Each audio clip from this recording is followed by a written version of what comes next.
JD would take, they wouldn't do it. I'm So he's trying to figure out. calling to order our work session on dual licensing Yeah, what do you think about it? for this afternoon. I don't think that'd be a case. It's going to be a bit repetitive No, but for maybe somebody somebody, in yeah, definitely. the audience that wasn't here when we began the last session, so I will repeat myself. But prior to that, we're going to go around the introductions. Henry, one at the head table, beginning with you, Mr. Steele. Hey, people! I'm not sure that was necessary. We can't hear what you're saying. We'll get it squared away here. That was unnecessary. Mr. Steele? Jim Steele. Are you? Pete Peterson, Civil. Bones and Attorney Hall. Bill Evans, Patrick Flynn. Julia Tucker, Assembly Council. Bill Paulson, Municipal Attorney. Amanda Moser, Clerk's Office. Senator from Western Prosecutor. And I'm assuming Ms. Gray Jackson will be Ms. Johnston, are you on the phone? And I'm here by phone. Okay, you're the one we hear chewing? Yes. Okay, very good. As I begin the last meeting, and I'll be fairly brief in this, we've got a couple of really good documents to work from here to end up with the final product that I hope is going to be to the betterment of the entire community and dealing with a completely new industry that we've got coming in. But what I really want everybody to understand is we were all inclusive in what we put into these two documents because we feel it's easier to remove an item than it is to try to have somebody draft it on the floor. The body will all have opportunities to do amendments to this, so I encourage you to engage them. The big thing that we're dealing with, for those of you that were here in our last session, is the understanding that we're dealing with a couple of three different issues here. One is we've got state law that we're going to address that was established through an initiative. We have the regulations that were drafted by the Marijuana Control Board, who I think did an outstanding job of putting the regulations together. And do we know, Mr. Schulte, has that come out of the Department of Law at the state? Yes, yesterday. Yesterday, so it's on the Lieutenant Governor's desk? Yes. Okay. When the Lieutenant Governor signs that, that's kind of the final hurdle in regards to the regulations. But the point I'm trying to make is, in conjunction with all of this, alcohol is a substance that's legal throughout the entire United States. Marijuana is not. In the federal government, that's still an illegal drug. So in drafting our regulations and conditions that we're coming up with, we're trying to keep all of that in mind and balance it to the best of our ability. So as we work our way through these documents, we're going to do another work session next Friday in this room. What time is that meeting? Good question. I'll have to look. We'll get the answer for you on when that meeting is scheduled. At noon next Friday. And then Chairman Training has scheduled a special assembly meeting, and this is an assembly meeting, not a work session. It will be at the Lusac Library on the 4th of February. Thursday, 6 to 11. 6 to 11 to deal strictly with these two ordinances. So make sure you get that on your calendar.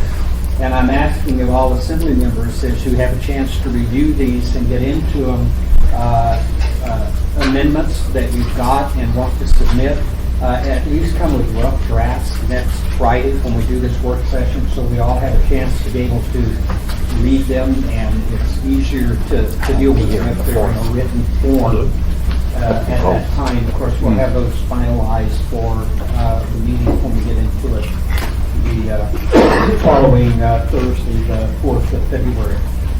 What we're going to do with the licensing now is I'm going to give our municipal attorney, Mr. Falsey, a chance to walk through this. It was an ordinance drafted in our legal department. Did you recognize Ellie has joined us? Yes, Ms. Gray Jackson has joined us. Welcome back. Good. You're doing well with your new knee. Mr. Falsey on our dual licensing. I thank you, Mr. Chair.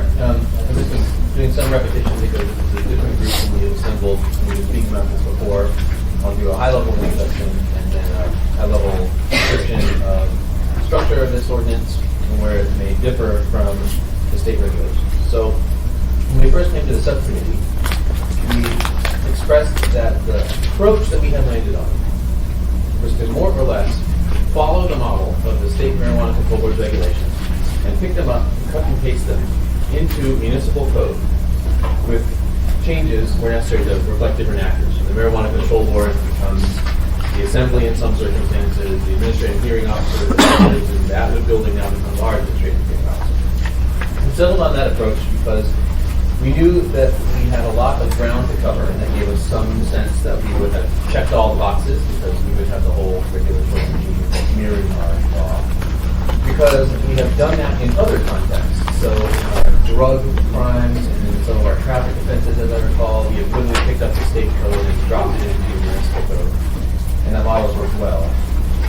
Also because it allows us to separately police all of these. And last, because we thought it would allow the public to more easily digest the municipal regulations because they would look and feel very similar to the state regulations. They would highlight where our regulations are different. So if folks have been following the state marijuana control board regulatory process, there are 127 pages of regulations they've adopted. They are all codified as 3 AAC 306 dot something. We have picked it up and adopted that dot something for our proposed code as well. So whereas you might see a 3 AAC 306 400, the state regulations, similar provisions to show up in our code as a Anchorage Municipal Code 1080 400. So that was the high-level approach. And then as we actually got down to drafting it, we found that we did feel the need to deviate from the state marijuana control board's regulations in a few places. And I think the 4 that we had highlighted in the previous subcommittee meeting, that we highlighted for the assembly and for the public, and the assembly memorandum that will go with this ordinance, are as follows. The first is that we have taken a slightly different approach to fines. The state marijuana control board would allow the administrative hearing officer to impose a fine for violating any of the state marijuana control board regulations in the amount of the lesser of 3 times the amount by which a person benefited by violating the law, or $10,000 for a first offense, $20,000 for a second offense, $50,000 for a third offense. I think those are the numbers. Those numbers are an order of magnitude bigger than anything that Anchorage has ever done in our fine structure. And while philosophically I'm very attracted to the notion of saying that you should pay 3 times the amount by which you benefited, practically that ends up being very difficult to implement. So what we have said is a fine schedule that looks very much like a standard municipal fine schedule, and that is broken out for the different offenses. So if you don't have your marijuana handler card, that may be, I think it's a $50 fine. If you're selling without a license, that's a more significant fine. That's fine. Second is fees. For the licensing measure, we were grappling with what we as a municipality should charge for an application or for an annual license. And in reviewing the language of ballot measure 2, we discovered that the ballot measure itself requires the state to immediately upon receiving an application remit half of the fees it receives to us. So we stand to have at the municipal level between $1,000 or $2,500 per application from the state. With those dollars in hand, we didn't think we needed a separate municipal application fee or annual license fee. So we have no fees for the licensing. That is a footnote to the land use bit. There is no fee associated with the land use permit either, and that is because that number, so those cranks are still being turned. There may be some nominal fee associated with that, but as of now, we have no fees on the proposals at all. Those are, I think, the easier of the 4 items. The next item is a difference in focus. So the State Marijuana Control Board is regulating the whole supply chain from cultivation, product manufacturing, testing facilities, to retail stores. And that means all the insides and outs of those buildings. So, for instance, a testing facility has to have a scientific director. The scientific director must have certain credentials, PhD or some equivalent. The testing facility must be able to demonstrate that it can test for 7 or 8 different kinds of assays in different levels. We didn't think the municipality had the same level of interest in some of those questions frankly didn't have the resources or the expertise to police some of those things. So the approach that we recommend in the ordinance that we've now put before the body is to focus more tightly on consumer protection and the retail stores themselves. We have a land use planning ordinance that addresses where all the facilities can go. We have a kind of public safety gloss on all of those facilities. We want to make sure that product facilities are not exploding, that things are happening according to the rules of who's allowed to go in, that minors aren't going in. But we aren't really going to go to the cultivation facilities and equip some plants and have those tested. We're only going to be involved at the retail level. So you see a lot of provisions of the state marijuana control board regulations do not show up in the Anchorage proposal that we put. But we do have a few additional items at the retail level. And Steve Morris from AHS will be available to speak to some of those. At the retail level, we have proposed that municipalities be able to use some spot sampling checks of products to see if they contain E. coli, other substances, or pesticides, which is something that the Planning and Zoning Commission, by resolution, has asked the State Marijuana Control Board to reconsider. There was some notion that the pesticide regulation at the state level was not sufficiently robust. What we did was we got to Washington and Oregon State and adopt their list of pesticides that they're looking at. From our survey of Washington, Oregon, and Colorado, the pesticide issue is sort of increasing. It's a topic du jour. It's the one that's sort of coming to the fore now as people are stepping into the marijuana industry. The fourth and final significant difference that's probably worth drawing your attention to by way of introduction has to do with smoking clubs and on-site consumption. So in last year, January of last year, the Assembly passed a public consumption ban that generally prohibited public consumption of marijuana, including in businesses, except where it was authorized by a state board. So at the time, the thinking was that was actually going to shut the whole thing down because the state was not contemplating any form of on-site consumption. At the last Marijuana Control Board meeting, there was a motion to reverse that and to allow retail stores to have an endorsement to permit on-site consumption. Controversial, but it passed. 3-2, a vote. Industry members and the public never voted for it, with public safety and public health validity. That ordinance that the Assembly passed in 2015 also required that it be brought back before the Assembly for additional consideration before February of this year. So to start the bidding, to tee that conversation back up, the ordinance that we put in front of you would not permit any form of on-site consumption. The Assembly can stay there, the Assembly can move off at that time, but we're just trying to get that conversation started. If you're looking for a path through this 61 ordinance, on page 3, you can see the large structure of the ordinance written there. The state marijuana control regulations are in articles, and we have mirrored that structure here, and the various articles are listed for you on page 3. So there's a general licensing and fees, there's an article specific to retail stores, an article specific to cultivation facilities, an article specific to product manufacturing, an article specific to testing, some rules of the road for everybody, and then enforcement penalties and appeal processes in general. I think that serves as a general introduction, unless anybody else from the working group wants to add anything to this stage and how we start getting going. Mr. Honorman, thank you. Mr. Paul, you mentioned the fine fee schedule, and I'm looking through, I'm trying to, can you tell me what section or what page? All the way to the very end. This begins on page 56. Okay, right. I was looking at the index at the beginning and all of it. And then secondly, if I might, and I don't have it on this one, and it may not be, in fact, until it's not attended, but is there, we had a discussion in Public Safety Committee meeting last Friday about odors from particularly either retail stores who might have co-location with other businesses, restaurants per se, or coffee shops or whatnot. Marijuana odor through, I guess you could say, ventilation requirements, and in fact what might be constituted. We have an example. We have a recent complaint of an emulsion plant on South Anchorage, and we were getting several businesses, including our own Anchorage Water and Wastewater Utility, who are hundreds, if not thousands of feet away from this business, and they were getting some sort of odor, noxious odor, that was permeating in their building, and their staff was becoming ill, leaving work, and not being able to be productive. And so my experience says that there will be some odors, maybe not as much in the retail, but definitely in production and cultivation. So are there any provisions under this code, or can you help me determine what section of the code may be appropriate to address it.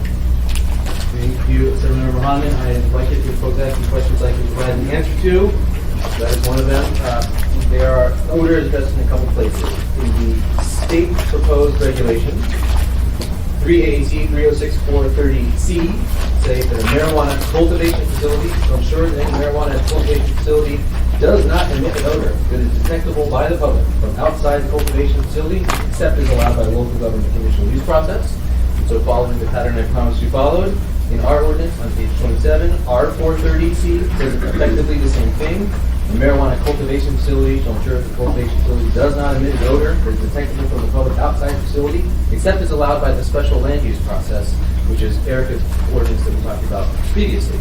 Erica's ordinance is written to say that if a cultivation facility applies for a conditional use, what we're calling a special land use permit for marijuana, they have to submit an odor controlled plan. I think that allows the assembly of flexibility to typically apply the rule if you can't, a person with a normal sense of smell at the property line can't smell it off the property. What page is that on? Erica's ordinance, that is 14. Mr. Train. Here's a question. You said that when a person applies for their license, the money is supposed to be transmitted, half of it to the city.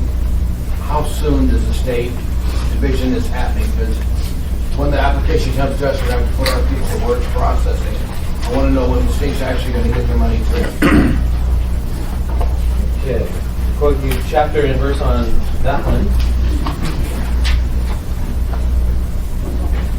Okay, on the ballot measure 2 is now codified at last statute 1738. I believe it's still 100. They changed all the numbers actually, some of the numbers.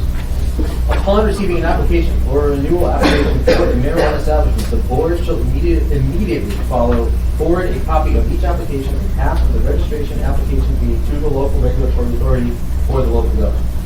And that actually meant that brings up one additional item in our proposed ordinance is that we would designate the clerk's office as our local regulatory authority. So there's two in tandem. Suggest that the state statute says immediately upon receiving the application, half of the money should go to Amending motion. Okay. We're going to pursue this then. Thank you. Anyone else?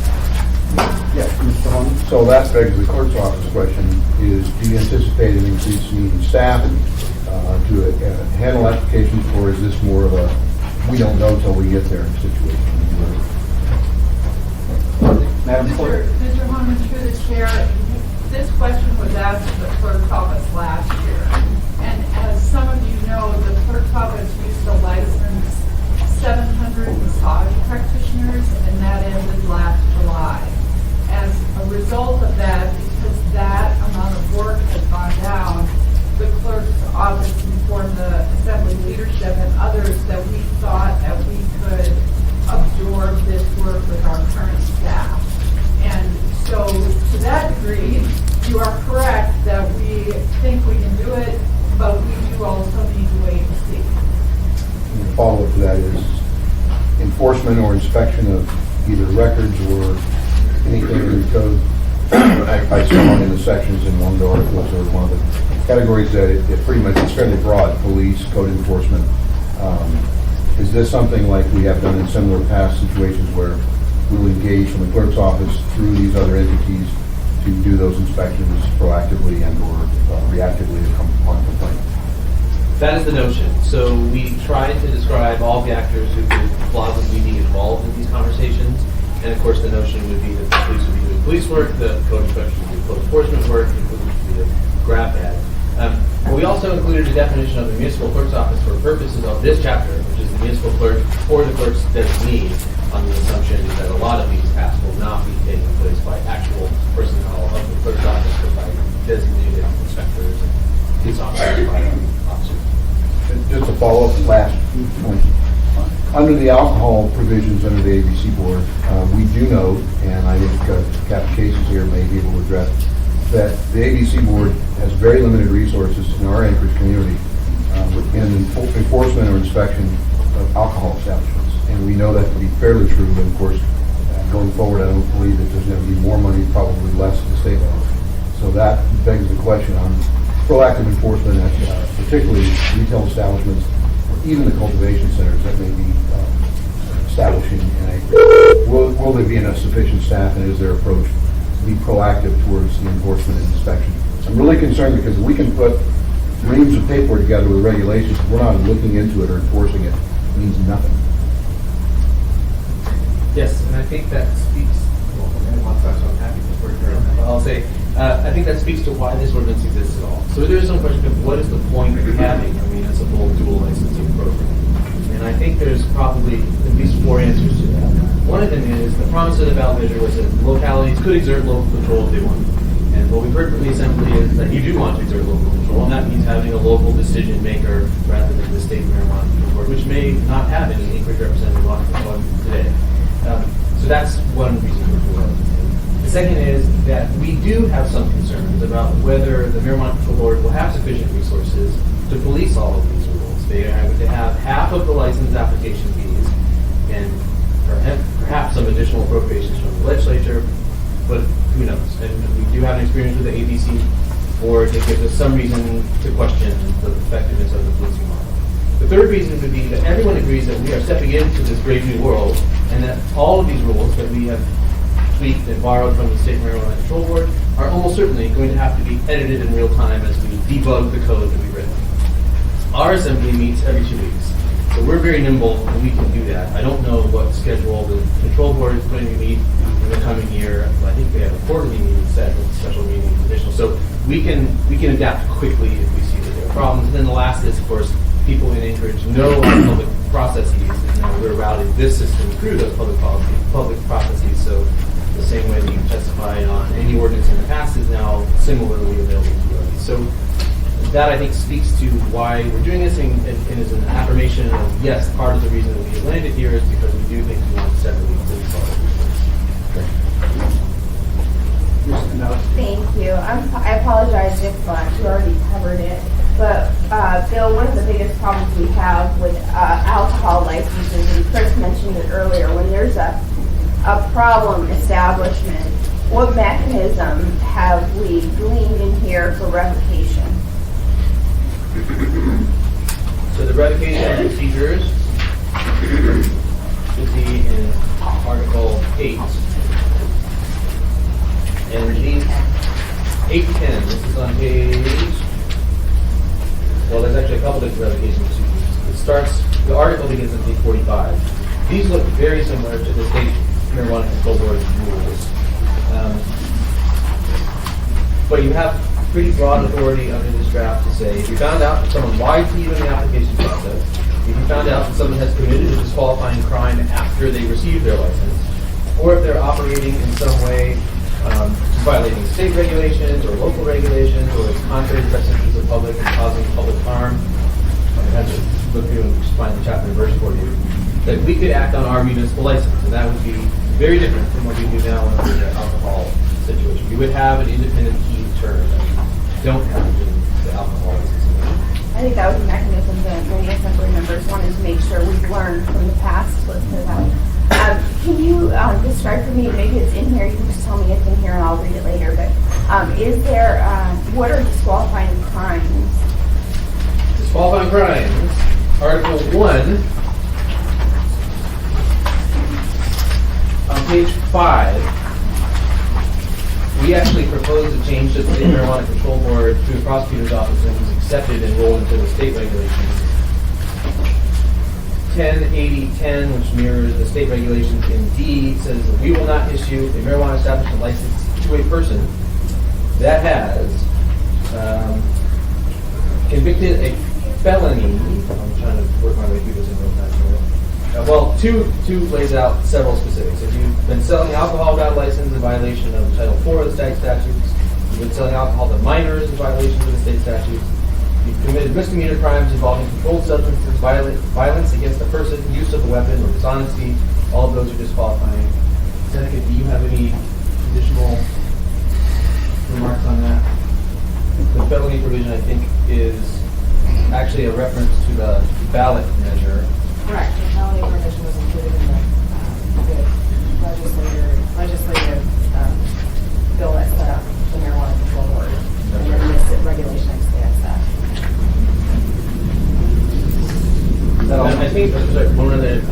where it landed was that we did not have municipal restrictions for having committed crimes or misdemeanors that were different from those which would disqualify you at the state. So there's nothing that is disqualifying you only for a municipal license that wouldn't also disqualify you at the state license. Mr. Trink? Thank you, Mr. Chairman. On page 42, Bill, we deal with 10.80.740, waste disposal. Was that a copy just from the state in total, or did we go to our waste people and our water people to see what input they would have into disposal? This provision was copied nearly verbatim from the state regulations. We've separately gone to AWU and to solid waste and asked if they had concerns. AWU reported that they didn't see significant concerns with the marijuana legalization. We'll monitor it, see if that needs to change. They didn't have different concerns.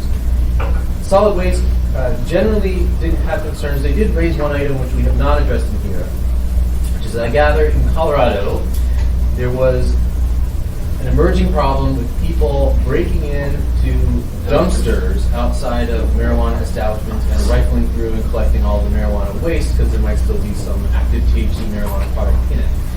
Some of the localities in Colorado, I'm told, actually adopt the requirement that establishments have to have lockable dumpsters, which led to people cutting the locks off and all sorts of visual problems. We put that in the category of we'll wait to see if that's a problem before we require it, but it might be it's for this entity to decide. I got the same memo you did, so I was going to ask you about it. I'm sure we address that. Thank you, Mr. Chairman. Mr. Peterson? And just as long as we're dealing with that subject, I had heard, and I'm not an expert on this, but that most places are selling their waste to other businesses to extract whatever THC or whatever they're trying to get out of it, so that there's basically no waste, no wasted usable product. Now, I don't know, maybe Bruce has got more information about that than I do. That's just what I've been informed. Through the chair, Mr. Peterson, I've heard that also. I mean, certainly, I think any business is going to try and reuse that material where they can. I think there's some stalks and probably would be annex section might just be ground up and disposed of. Certainly, some of the byproduct, the trim from the cultivator facility would be sold or processed through through an extracts company for further processing. And at some level, there's not really a viable amount of THC or CBD left in the product. At that point, it would need to be rendered basically enduring to avoid the problems that the policy identified when they were having in Colorado. And I believe the method of envision at the state level was that final end waste product would be mixed with sawdust or some other inert product that would render it really undesirable things like that helps at all. Thank you. Anyone else? Seeing none, I want to follow up on a couple of things. I want to make sure that I'm clear and we're all clear. The municipality of Anchorage is going to absolutely have nothing to do with the actual testing of products. We're going to leave that to the state of Alaska.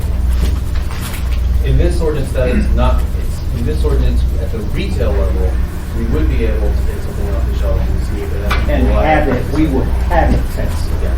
Oh, that's correct. We're not developing an in-house capability. Right. So we will be issuing no license for lab testing of this product. With that, we're going to take Mr. Harmon. Well, begs the question, follow up. If that's the case, at what expense or whose expense is this tested? Is it municipal expense that is, if we're not charging a fee, we're getting half of the registration of the license? I don't know what that amount is, maybe it should be both. I don't know what, if we're contracting with sampling to a laboratory, that begs the question, what expense and whose expense? I think I can answer that question. I think that the retail testing requirements that are in this code proposed, not in the state code, but they mirror the same requirements that the state requires at the cultivators and the manufacturing facilities. In essence, what they say, state regs say, is that if the state decides that a marijuana cultivation facility needs to test this batch, the cultivation facility pays the cost for that testing, and the sample is provided at no cost to the state. That would be the same circumstance with retail testing. If there was a reason to believe that we wanted a retail product tested, that the retail facility would be required to provide a sample to a certified licensed marijuana testing laboratory, which is certified by the state, and they would pay the cost of the test and provide the sample at no cost to the testing facility or to the municipality we chose.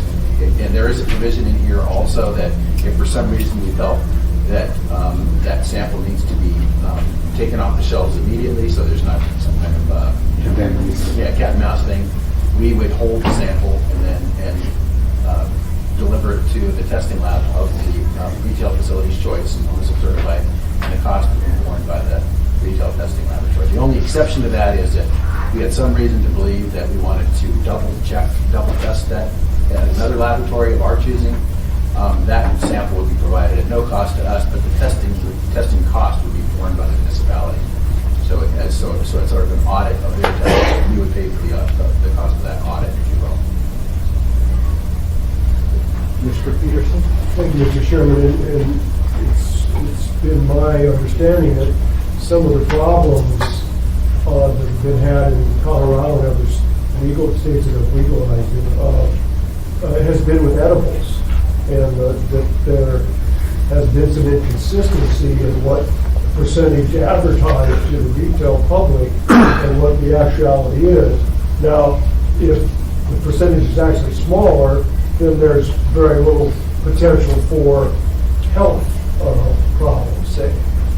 But if it's significantly greater than what is publicized, then there's the potential for maybe people eating too much of this stuff. And so, and I don't know whether and this is a question I'm just throwing out there. Does the testing facility, is it able to test edibles, everything all across the spectrum, or are they specialized testing facilities, or just marijuana is being grown, or just marijuana is being cooked, or don't know? Well, I can say that the state regulations contemplate testing of all products, edibles, concentrates, leaf products, all those things. It's an evolved, the actual laboratory procedures, all that stuff is really an evolving state right now. I mean, I think there's a conference going on right now someplace where they're talking about the detailed discussion about laboratory procedures. I know there's been some questions about how accurate some of the laboratory testing has been in the lower 48. I think there are efforts being made to tighten that up. I mean, this is a new field for many testing laboratories. Those are things that we're going to need to work out. We have adopted one place that we deviate from state regulations is that we actually have requirements for acceptable levels of pesticides in the products that are to be tested that are not included in the state regulations. We felt that the state was deficient because essentially all the state regulations say is to test for pesticides, and they don't say what you do with that result. So what we did is we essentially logged or took the requirements that are currently codified in Oregon state law and brought them into our local requirements. Same 59, they list 59 pesticides with maximum levels of these pesticides, and that's what's included in our code, our proposed code here.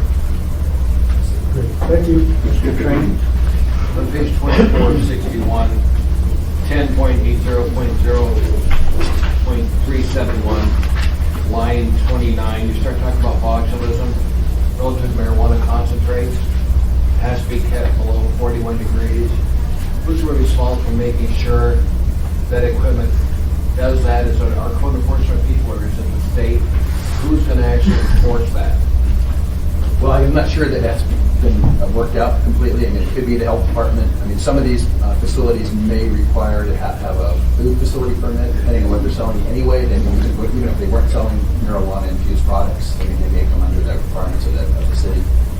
This would be a product that, for example, there are requirements if you infuse vegetable cooking oil with garlic. There's the same concern about botulism in that product if it's kept in an anaerobic environment. So the health department would be concerned about that product, just like they would be with a marijuana-infused oil. The concern about botulism. So it could be that the municipal inspectors, municipal health inspectors do that, or perhaps, someone from code enforcement if they were, informed of what to look for, depending on the scope of the facility. I imagine at this point in time, I would say the health department would probably have a role, but I'm not sure. So license comes in, that's one of the things you're gonna check off, is health and concerns to make sure that equipment works the way it should, and our enforcement stop in to make sure that it's being maintained. In drawing attention to that provision, this reminded me that one other key that we want to make sure the Assembly and our members know is that where we have put a provision in this AO, which is significantly different from one that is found in the state regulations, tried to flag that by making it an odd number. So they will end with a 1 or a 6. So if you see a provision in here that's a 371, that means this is not your state regulation. Thank you, Bill. Thank you. Continuing on mine, and I'm sharing this with the body, we've had expressed concern about the random sampling, spot checking, and I think rightfully so. The statement being, what happens if we get hit 10 times or just somebody drops in and says, we're going to do a random sample of a product. And I think we need to put some thought into that, if there's a way to control how that happens.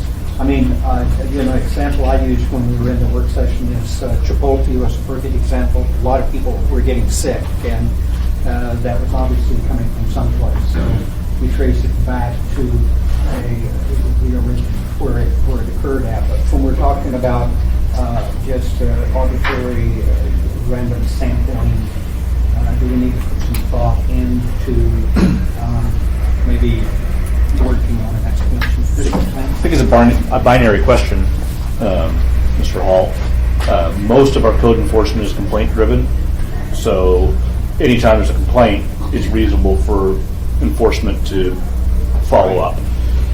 And then you can just codify, the level of random, the numerical level of random inspections permitted, whether it's 1 a month or 1 a quarter or 1 a year. I mean, that's a public policy call based on, what maybe some advice we get from other jurisdictions that have already executed it. But, any complaint should be followed up on if possible. Sure, it's not always possible. Resources aren't always available. And then pick your number for random. This motion. I just wanted to follow up a little bit on what Assemblymember Flynn was saying. Thanks to the Assembly, the clerk's office had asked in 2013 or 14 for the funding of a position in code enforcement to specifically handle Title 10, the business license section. So we've been working with code enforcement for the past 18 months, and they have been doing inspections on the current licenses that we have under Title 10.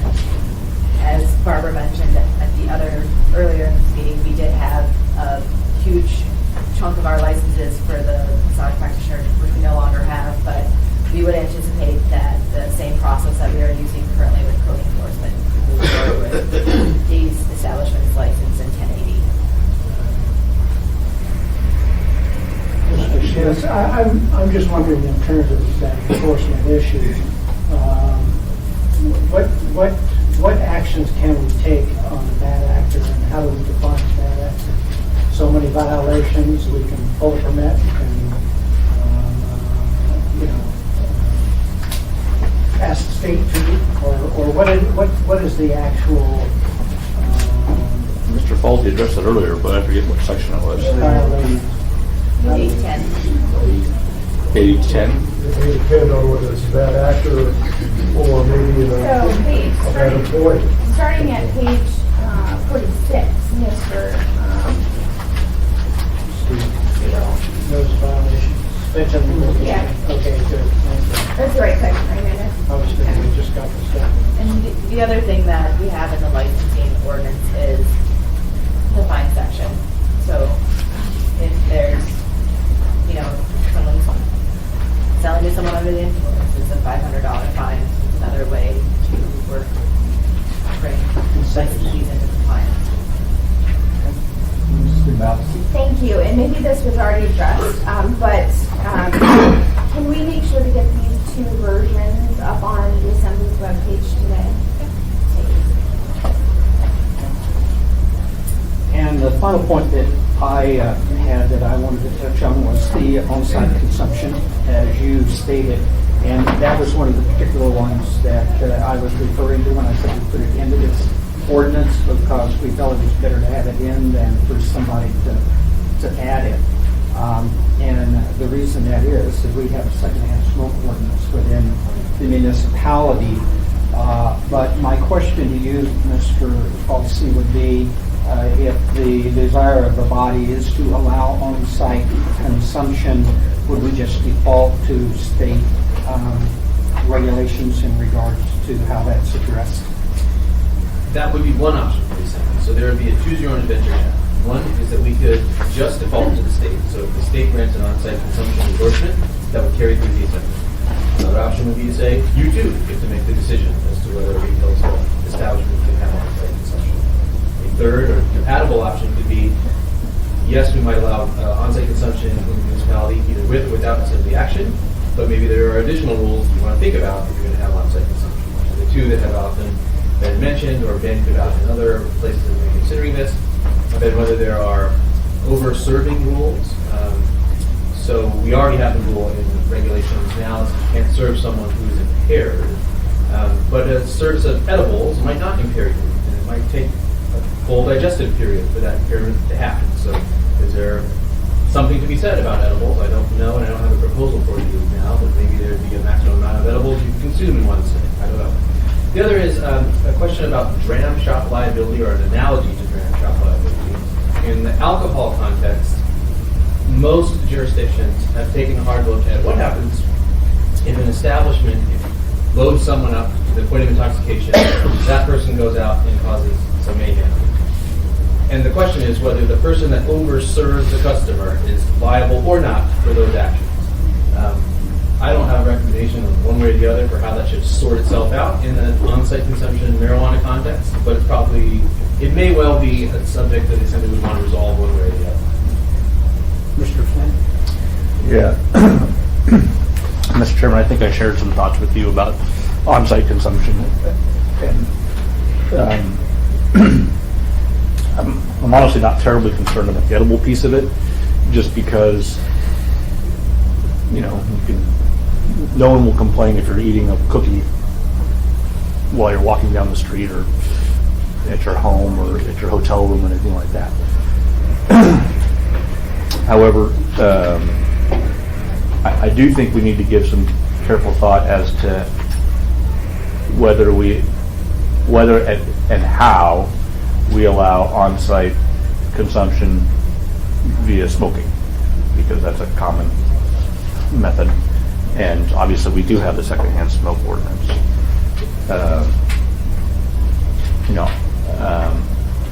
I certainly don't want to repeal the secondhand smoke ordinance in any way, shape, or form. So I no longer have to take off all my clothes in the garage when I get home after a softball game shopping for a beer with my friends. So that's a good thing. But was that? So my wife has a sensitive nose. But I think we do need to consider, and we probably need to think about this also in the context of shops that sell tobacco products, some sort of sealed portion of the premises where people could consume on premises, because people are visiting Anchorage, they can't smoke in their hotel rooms, they can't smoke in public. Where do we go? Don't want to smoke and drive. We don't want to, yeah. So I think that needs to be a consideration, and it's a little bit broader than just this topic, because I think it's not fair to say, okay, it's okay to smoke marijuana, but not tobacco in the sealed environment. I agree with Mr. Flynn, and if you were the assembly member that picked that torch up and ran with it, you'd be very happy because you wouldn't have to. Yeah, okay. Thanks. Thank you, and I'll echo part of what Mr. Flynn said. I personally didn't support the smoking ban.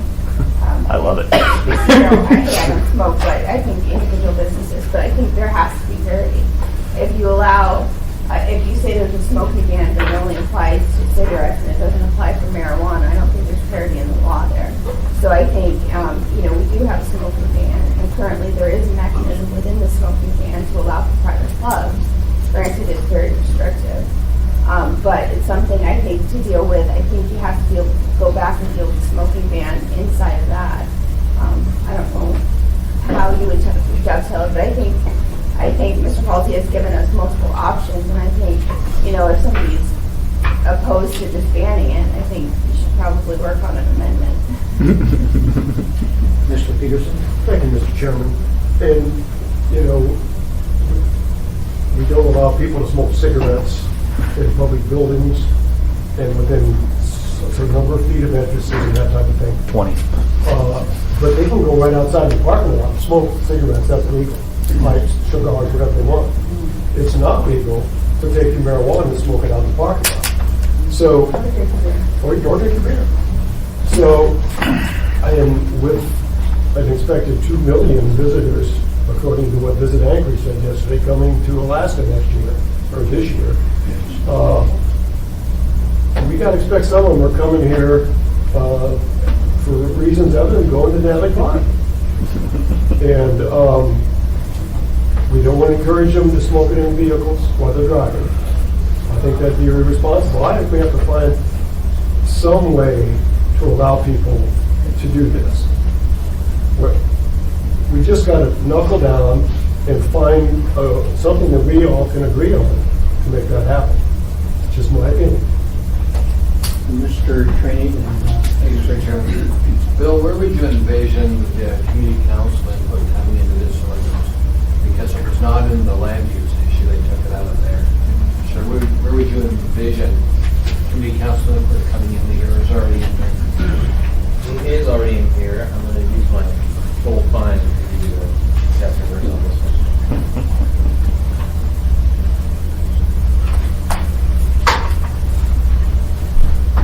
You go. Page 7. Page 7. Oh, you beat me to it. So page 7, 26D3. Municipal clerks determines that they received a complete application, then they give notice to the community council. And there's another provision that requires them to hold a public meeting. That's one of these. Sorry. And we state how long they're going to have the process here with the community council. Okay, so I think the answer is the real requirement for the public process in front of the community council is in Erica's ordinance, right? And that is? So there's 3 points of contact with the community council. The first one is not guaranteed, but will most likely be the community council, and that's the required community meeting before they even apply for their license and special land use permit, which the application, it'll be one application to get both of those things. So that's the first point. Then the second point would be the routing of the application to the community council after it's received. This is something that's commonly done with all planning applications, and the clerk's office and the planning department will be coordinating on who will actually send the application out to the community council, but that'll be done. And then the third thing would be the notice of public hearing that is mailed out a minimum of 21 days in advance of the assembly public hearing about notice of public hearing for the establishment. And what we say is that the public hearing in front of the assembly will be a consolidated single public hearing, so there's no reason to have to move in stagger steps. But we'll address both the special land use permit on marijuana and the separate marijuana license. That is section 1071. Yes. And looking at Washington State, they've not figured out yet how to deal with the issue of a marijuana club. Or they've been working it longer than us. One last time I checked, they've not figured out how to have one down there. So our problem here is not just us, it's other states too. And I will say on that point, there really are 2 different subjects here. One is the marijuana club, and another is on-site consumption of licensed retail store. My understanding is the state marijuana board had at one point a ban on the clubs, and then they decided that it's beyond their statutory authority to regulate because there's no license for them to discuss there. It's not beyond the ability of the assembly to regulate. So those are 2 different questions. You want to have So this is license something that can establishments regulate on But you have general ability to legislate the municipality maker. So if you want to say no clubs, you can say no clubs. If you want to say there should be clubs, you can say there should be clubs. Mr. Grigak. Thank you, Mr. Chairman. Well, here's my 2 cents today.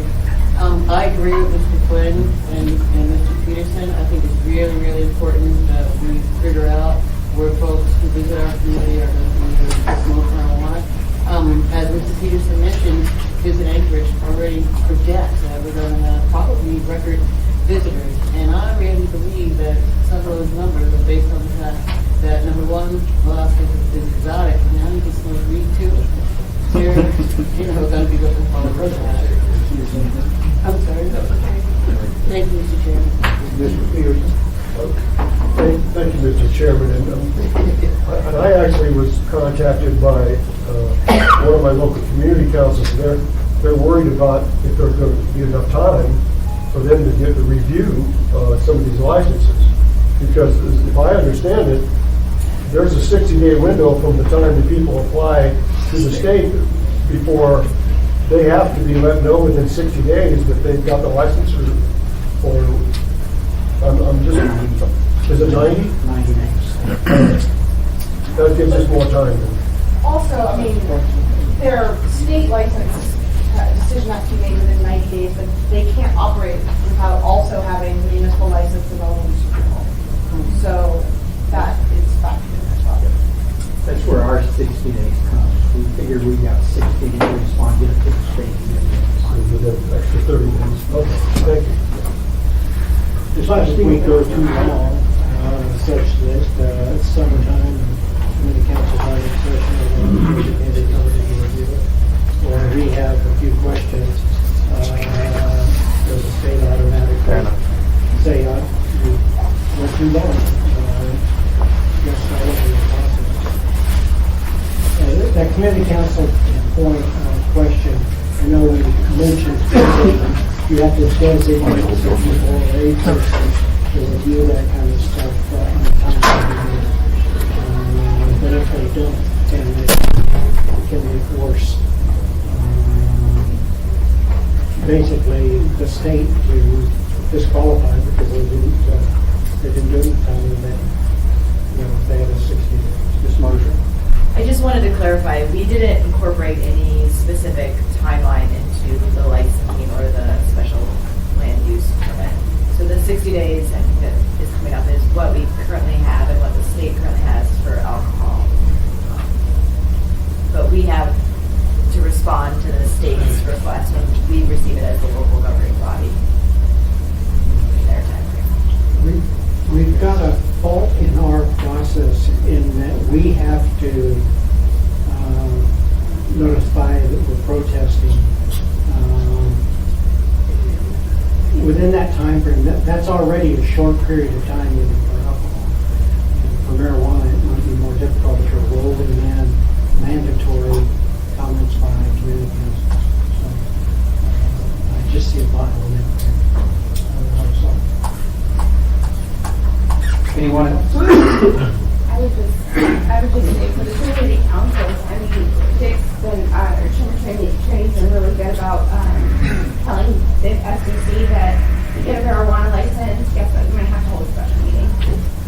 I mean, that's just the reality. I mean, the problem with bureaucracy is that bogs everybody down particularly, and we're not trying to impede this industry, but the fact is that the community get engaged if they want to voice their Us protesting puts that time limit on hold for an alcoholic license, does it? Would it, I assume, also do it for a marijuana license?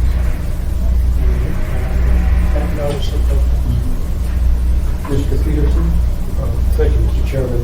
And I know the clerk's office has got more on their plate than they can handle most of the time, but I was wondering if you can work out a potential timeline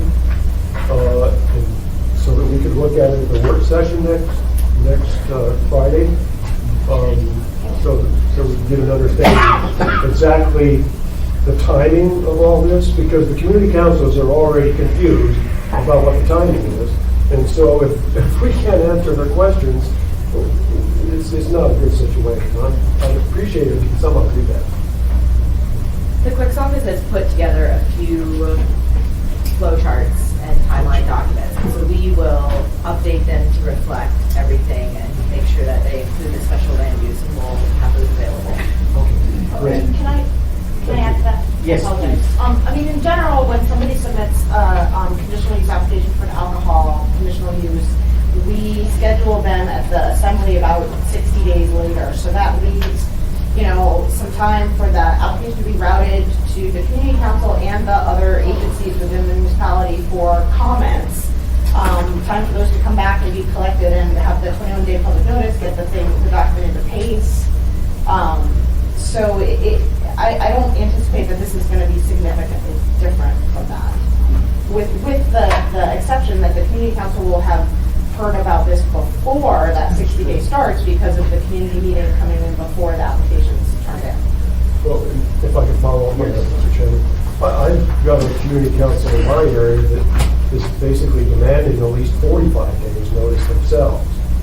And so I just would like, if we could see the, timeline, I would appreciate it. Thank you. Something I think we should probably clarify, and if I got it straight, and I'm asking you, Mr. Falsey, it's my understanding that according to the initiative which became state statute, and Dave, you're up to speed on this, once an individual applies to the state of Alaska gives notice to the local community that they've got an application.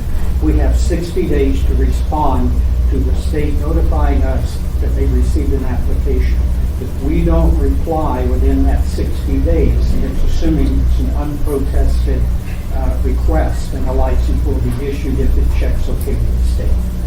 That's my understanding. Okay, so Pete, that's what drives us, is in the statute that was passed. The state gives us notification, we've got 60 days to respond. If we don't respond within that 60 days, the license will be issued unless there's issues at the state level. Is that response a yes or no response? Or as with alcohol, sometimes the response is that it's what has come to be called a conditional protest because the city is still in the marijuana context processing the municipal license and doesn't feel comfortable not protesting or responding otherwise to the state license if there are issues that are until the city process is complete, something like that. Is that what constitutes a response? That dance is now wired in the state regulations and in this proposal. So the state regulations are 3AC, 306, 60. A, not later after 60 days, we have to be notified and then we can issue a written protest. The local government protests an application for a new or renewal license or transfer a license. The board will deny the application unless the board finds that the protest is arbitrary, capricious, or unreasonable. B, a local government may recommend that the board approve an application for a new license, renewal, or transfer subject to a condition. The board will impose a condition that the local government recommends unless the board finds that the recommended condition is arbitrary, capricious, or unreasonable. If the board imposes a condition that the local government recommends, the local government shall assume responsibility for monitoring compliance with the condition unless the board requires otherwise. In our ordinance, we say that we'll have the clerk issue a pro forma protest of all the state licenses if they don't have all the required municipal licenses. So I suspect that would mean either that slowed the state process down, or more likely that the state process would conclude and the approval they would give was your license is approved, subject to the condition to obtain all your municipal licenses, and we don't have separate 60-day clocks on us. Well, that answers part of it, but through, and I know there seems to be several members of the community from the marijuana industry here. My caution would be, and I tell this to other members, other businesses that are approaching our community councils, is please be proactive and try to approach these community councils even ahead of your application to the state or the city.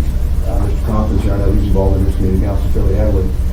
It's crucial, even if you have a small but maybe vocal segment of the community council that may be in opposition just philosophically to the business, we have to act, as Mr. Falsey said, where we're not being arbitrary and capricious or unreasonable.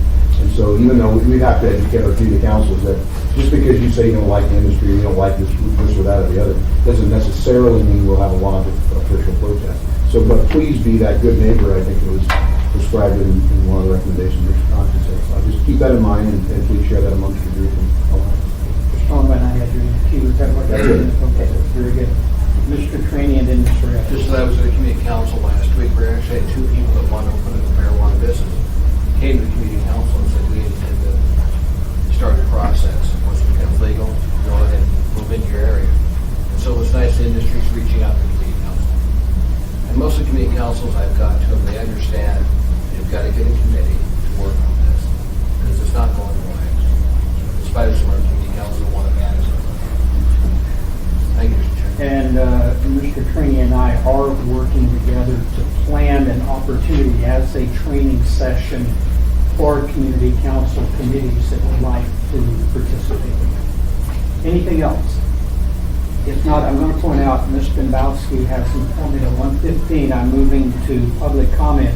She's not ignoring you. She just had a commitment that was prior. So with that, yes. And I'll be timing people, so they should keep their comments. To 3 minutes, yes. Yes, sir.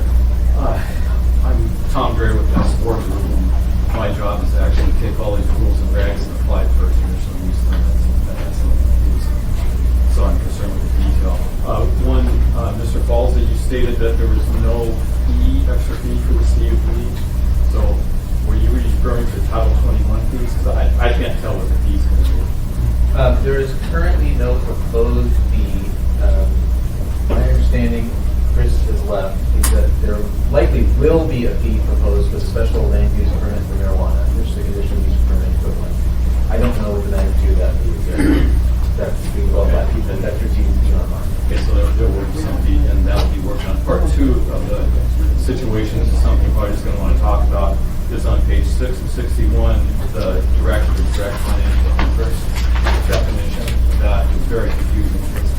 I have people that want to invest that have cash, but they don't want to be an owner. And I don't see how they can fit with this text here. Okay. We'll have Mr. Falsey make note of that and we'll follow on. And I would say that is a verbatim copy of the state regulation. We have blocked that confusion from the state regulations. I hope it gets to it. Anyone else? Yes. Not behind you, Bruce. So I just have a couple of comments. First about the consumer protection and retail stores and the testing for pesticides and botulism. After the last meeting, I Googled marijuana with botulism and I couldn't come up with anything. But maybe possibly having a complaint process where then you go in and take a sample from the retailer, because most retailers are going to carry at least 50 different strains, and if you go in and take 50 samples at $500, that's $25,000. So that's something that can make or break a business. So just something to consider with that. And then also the product will be tracked. So if there's any problems at the state level, automatically once that problem is detected, they will take everything off the shelves to retail, wherever that product is, they'll know exactly where it's at. So that's something to consider as well. The concentrates, the controlled temp on the food, we definitely think, as an industry that the temperature needs to be controlled. Every dispensary that I have visited that has extracts does not have a controlled temperature case. So I'm not sure where the science is behind that decision, but I know me, if I have a retail location, I'm going to be refrigerating my concentrates at the end of the night because they keep better anyway. So it's actually better for us, the industry, to keep it cool, but having a case that's refrigerated could put undue cost on the retailer. Marijuana clubs, obviously that's very close to my heart.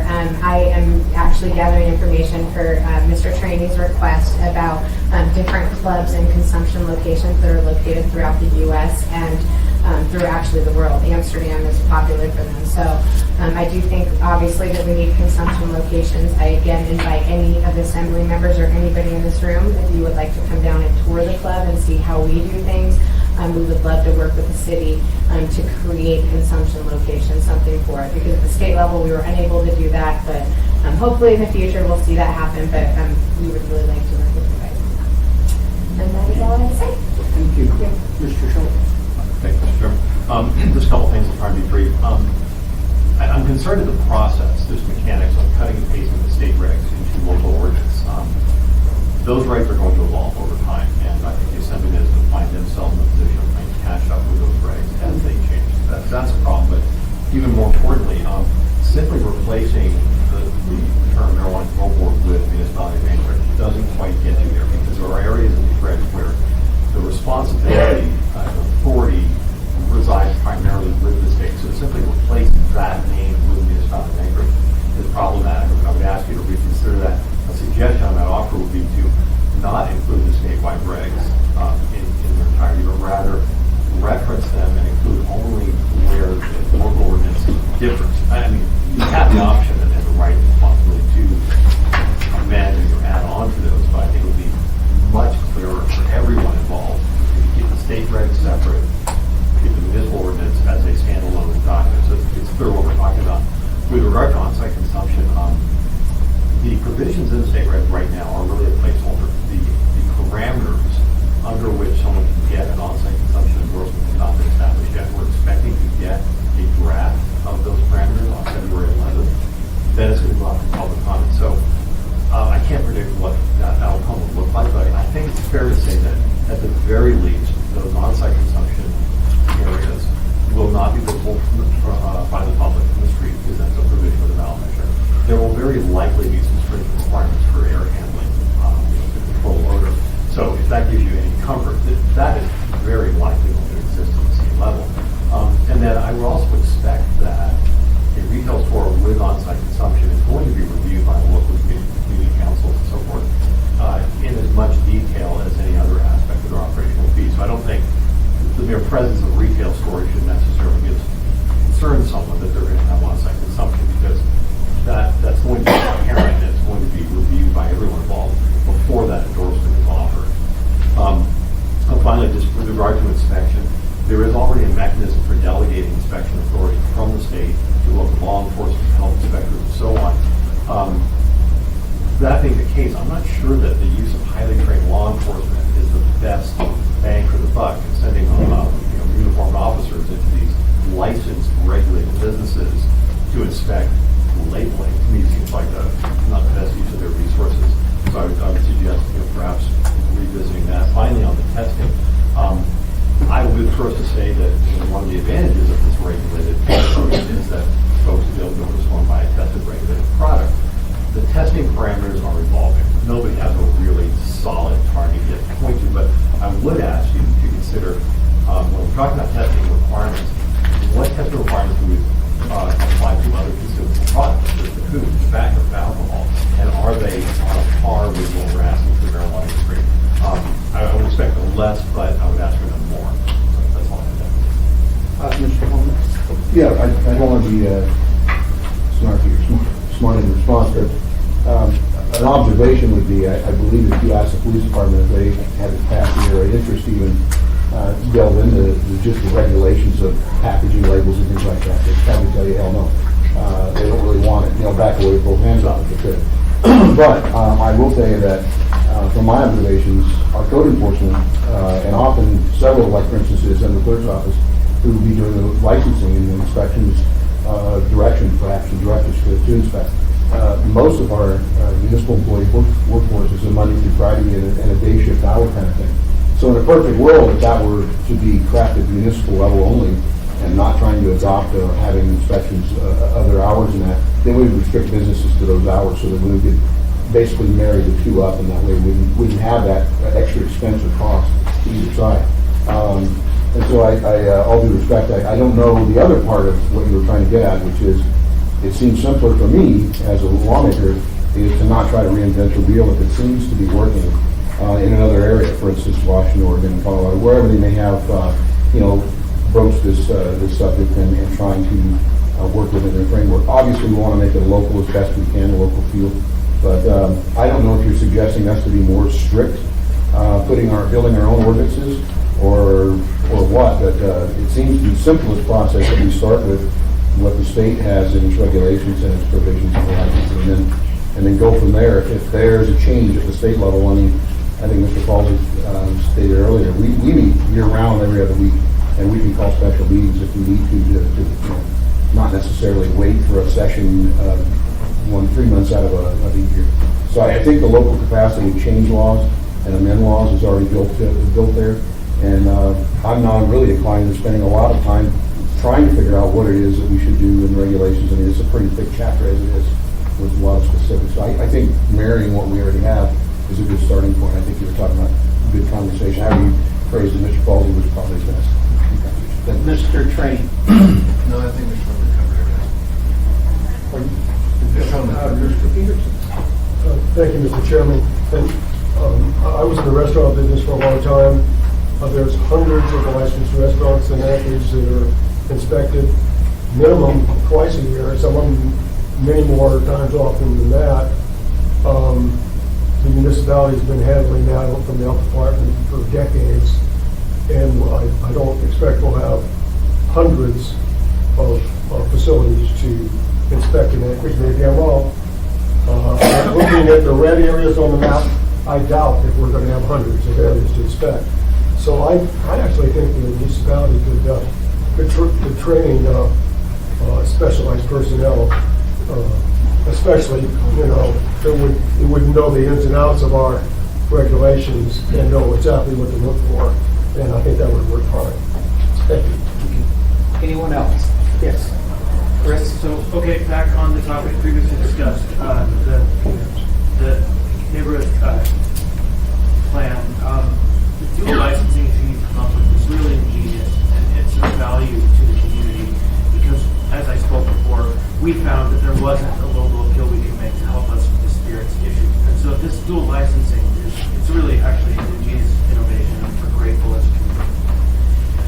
That isn't something that currently exists to the alcohol industry, right? This is a separate and special deal. And you'll hear complaints from some businesses that they don't want this because it's an extraordinary requirement, but the local government has the power to do this. And so the idea of the neighborhood plan section being an extraordinary and equal protection issue, if it falls underneath the licensing, it is not actually an equal protection issue because this whole process is separate and unique. That said, the idea that I have proposed, or we, the council and the Anchorage Cannabis Business Association working together, is to protect both the community and the business. So the idea behind this is that the community may in fact want to just filibuster and use its as much power as they're granted, which is really advisory power, to stop any business from coming into their neighborhood. That's not fair.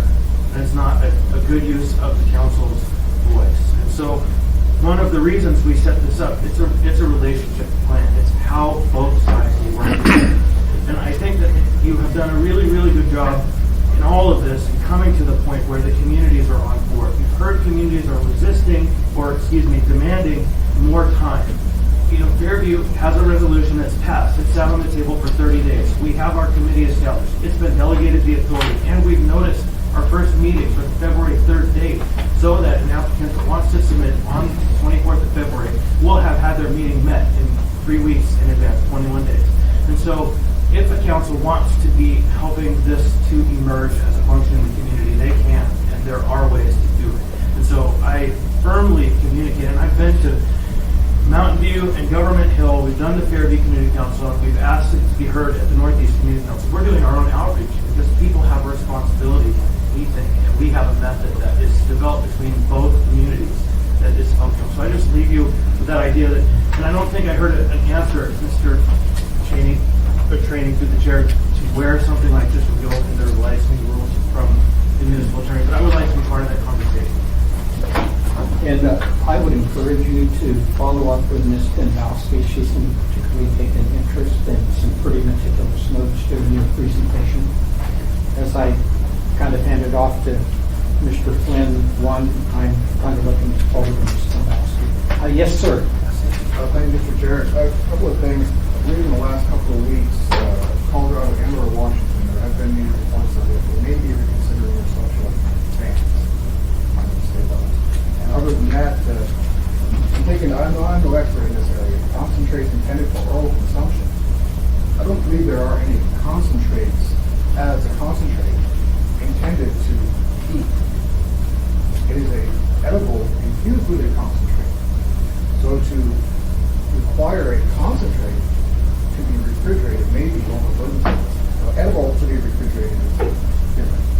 So maybe a separate sentence to separate the two concepts.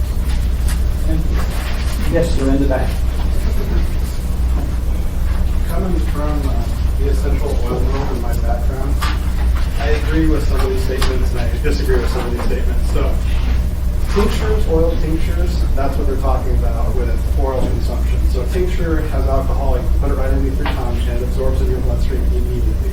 If that tincture goes bad, yeah, I could see that needed to be tested. RSO, Rick Simpson oil, that is also another concentrate that is orally taken in. In the essential oil world, like doTERRA oils and things like that, oils don't mold, they don't go bad, they degrade. And what I mean by that is they lose their potency and they lose their flavor. So if it's an oil that we are smoking or consuming, or like I know you guys have heard all the terms, shatter, wax, things like that, those do not need to be tested again. Those are something that will degrade, and if it sits on their shelf, then they're losing product value. It's not an actual risk or harm to a consumer. So there are multiple essential oils here that in the different applications, yes, they might need to be tested, but some of these, absolutely not. They need to be tested again once they've been tested the very first time in the testing facility. Second note on this is, with Chris from Fairview, I agree with half of that. That license, I think the neighborhood plan, that's a good idea to work with each other. But on the state level, I think you guys are going to see a lot of lawsuits because the initiative of the ballot measure was to control and regulate it like alcohol. You guys put another license in there, they're going to say, you know what, that wasn't our initiative, that wasn't fair, and they're not going to see that. So I just see some lawsuits happening with that second license. So that's kind of my view on it. If you guys have any essential oil questions or concentrate questions, I'll be happy to answer anything at any time. Can I just respond briefly to that?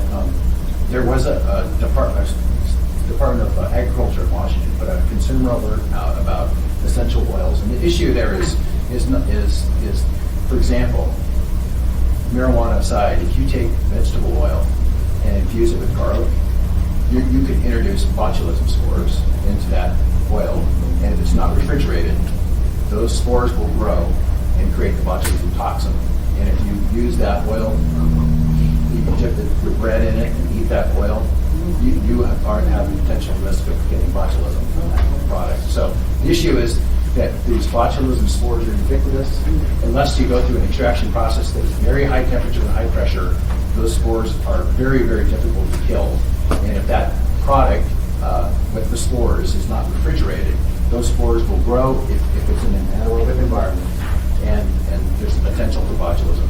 And I don't think there's been a single case where this has been identified, but the theoretical potential is there, and is enough for the Department of Agriculture in Washington to issue a consumer alert. And I can share that with you if you're interested. Once again, we're talking about two different things. You now have a product that you've added vegetable glycerin to. You are combining essential oil with another product. I am talking solely about straight essential oil. Shatter, marijuana THC, marijuana CBD, it will never botulism. There is not another agent in there that allows those spores to grow. You are talking about vape pen oils. Okay, we're not going to debate here. Thank you. Anyone else? Yes, ma'am. Yes, I'm sorry, my name is Cheryl Louis. I'm Louis Consulting. Anyhow, there is this organization called the Association of Public Health Laboratories. They have a food safety program that addresses refrigeration issues. When I worked at Alyeska Pipeline, we used some of the Korea stuff.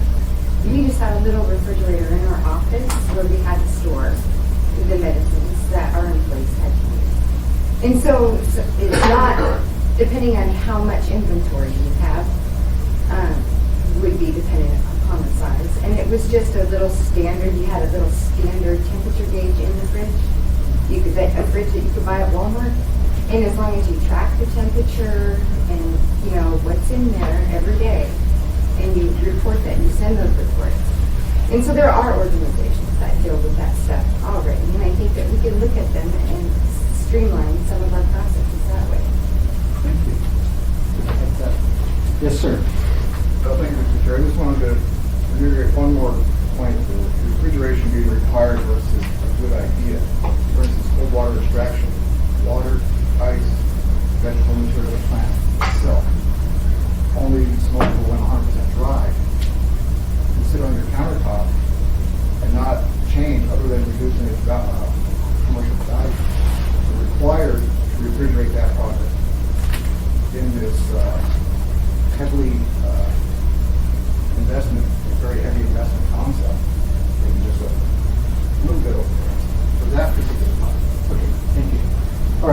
homework assignments. Any amendments, please take time, study these two documents. Amendments, please bring them to us next Friday, the 29th, when we do our next and probably last work session. Mr. Trainee? Just one last homework assignment. If you look on our agenda for Tuesday, the last item, 14T, I'm going to encourage the people not to testify, to say their testimony to our meeting on the 4th. Right, and that's part of what I've been announcing. If you testify Tuesday night, Madam Clerk? Could Mr. Trainee please state on the record what item 14P is? Sorry. Item 14T is ordinance AO 2016-3S. Is that what you needed, Barbara? The marijuana land use. Yes, marijuana land use. So, do not come Tuesday to testify on it, because then you can't testify on our meeting of February 4th. So, stay home. Yeah. We'll take action on it. Nothing's going to happen on Tuesday night. Okay, with that, we're adjourned.